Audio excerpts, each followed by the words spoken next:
or my ideal answers. Okay, so for number one, what is the function of this painting? So the function is to show a different culture. So it's different from South African, it would be that Eastern culture, and also to capture this woman's portrait. So that would be the function of this artwork. Number two, why was somebody prepared to pay such an amount for this work of art? So the main reason here is because of Irma Stern's name. She is regarded as one of South Africa's most eminent masters. So because of her well-known status, she would have made a lot of money out of this. You can also elaborate more talking about the aesthetic quality, so looking at how it might be a beautiful picture, look at the prestige, so the actual name that is attached to this.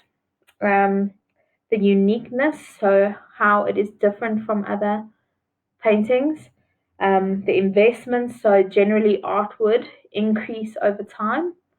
Okay, so you could use it as an investment or a savings place for your money. Ownership, so how this ownership of this picture would actually improve your social status, and also collecting. So looking at collectors, looking at how collectors would add this to their collections. Okay, so we're carrying on. We're going to look at the meaning and interpretation.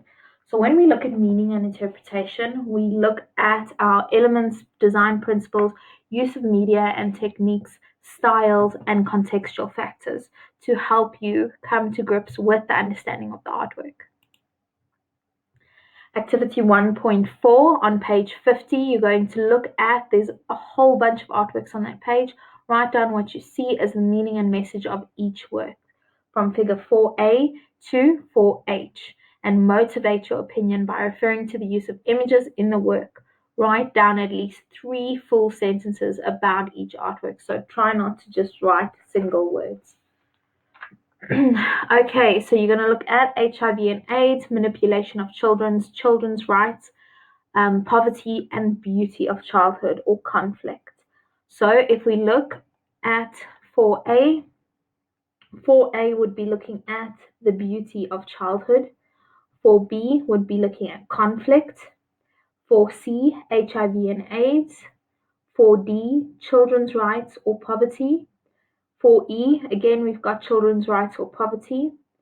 4F, manipulation of children. 4G, we've got the beauty of childhood. And 4H, the manipulation of children. Activity 1.5, we're going to look at on page 52, listing the 6 artworks, 5A to F, in chronological order. So looking at the dates of each. Use the correct labeling, name of the artist, title, date, and medium. Write next to the correct example the answers for the following questions. Which one dates from the Renaissance? Which one is painted in the 20th century? Which one is the largest? Which one is the smallest? Which one is abstract? And for whom was the painting painted? And which is your favorite? Giving reasons for your choice. Right, so in the which one dates from the Renaissance? It would be 5E. Okay, first let's look at the chronological order. So the chronological order would be 5E, then 5A, then 5D, then 5F, 5B, followed by 5C. The one that dates from the Renaissance would be 5E. The one that was painted in the 20th century is 5C. Which one is the largest? 5D. Which one is the smallest? 5A. Which one is abstract and what makes it abstract? 5C is the abstract painting because there is no recognizable forms in the picture. For whom do you think the paintings were painted? So the paintings could be done for churches, for commissions, or could be done for political purposes. And then lastly would be your opinion of which one would be your favorite and giving reasons. Okay, so question 1.5, page 52. So there's a bit of a table there. So question 1 would be Da Vinci. Question 2 would be Vasily Kandinsky. Question 3 would be The Oath of Horati.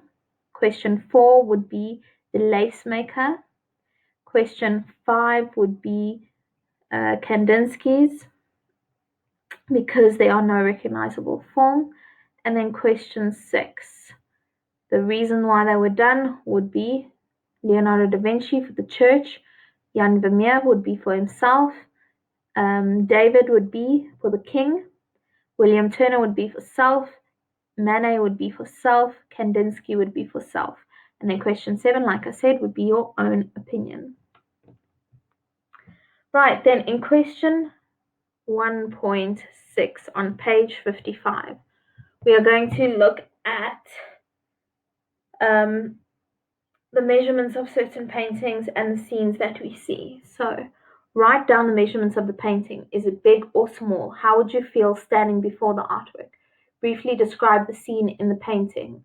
Describe the colors used in the artwork. Is the color used naturalistically or expressive to enhance mood or emotion? Are the colors contrasted using bright, warm, or cold colors? Complementary, dull, dark, or light, and why? And describe any lines you see in the artwork. Okay, so we are looking at this picture. The first one, the measurements, it is 268 centimeters by 347 centimeters, making it quite large. When looking at the artwork, the viewer may feel overwhelmed or even immersed in the scene. Okay, briefly describe the scene in the painting. There is a man in a white shirt standing with his arms raised. Another man in front of him points a gun at him. People cower behind the man and with his hands up.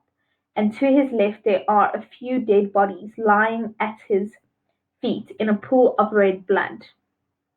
Describe the colors used in this artwork. Earthy browns, white, yellow, and red.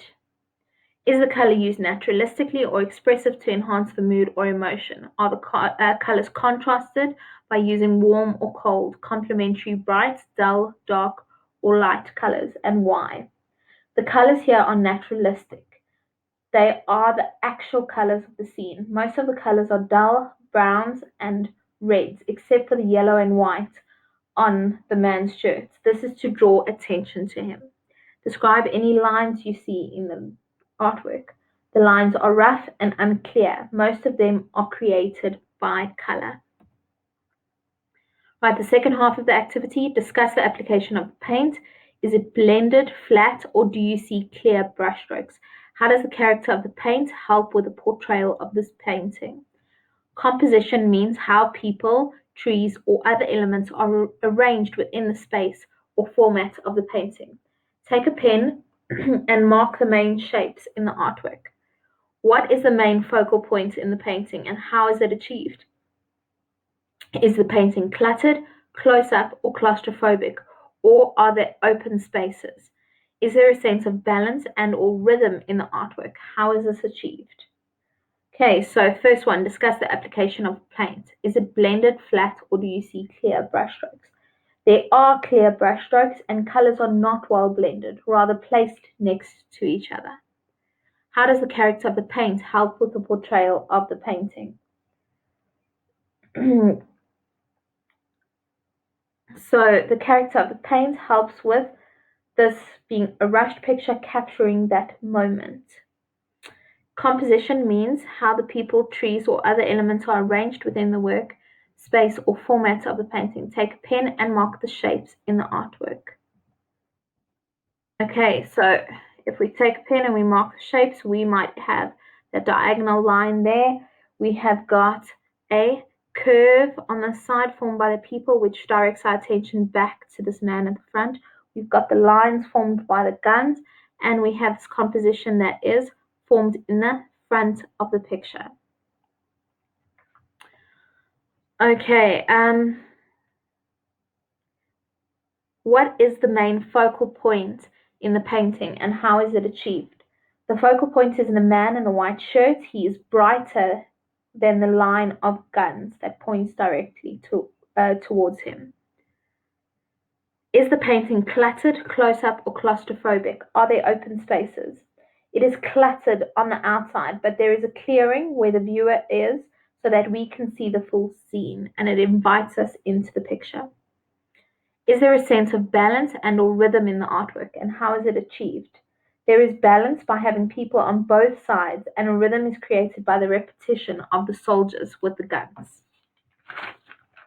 Last two